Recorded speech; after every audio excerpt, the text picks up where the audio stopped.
It's one of the deadliest land migratory routes in the world. But have you even heard about it? Thousands of refugees and migrants travel along these routes each year. And many who take these routes are refugees fleeing war, violence, and persecution in their home countries.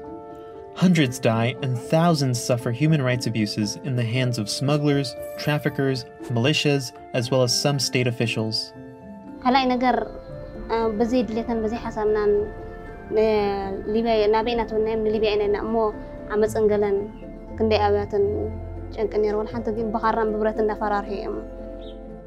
To some, taking a human life is nothing more than the cost of doing business.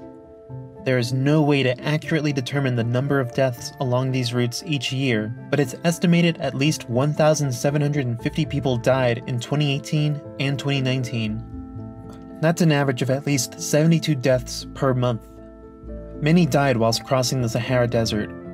Others in danger spots like Sabha, Kufra, and Katran in southern Libya, the smuggling hub of Bani Walid southeast of Tripoli, and several places along the West African section of the route, including Bamako and Agadez.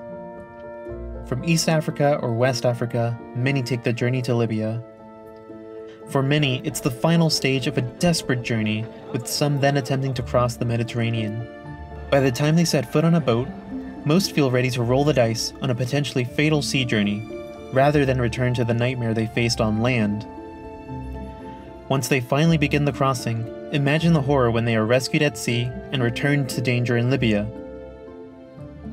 From there, most are transferred to detention centers where many suffer dire conditions, and some are at risk of again falling prey to smugglers and traffickers. But how can we prevent this from happening?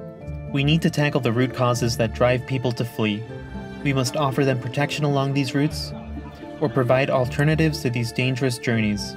States must also do more to hold criminals accountable. These deaths are preventable, and the suffering is avoidable. Ce sont des monstres, ils sont inhumains. Et j'ai perdu ma dignité en Libye.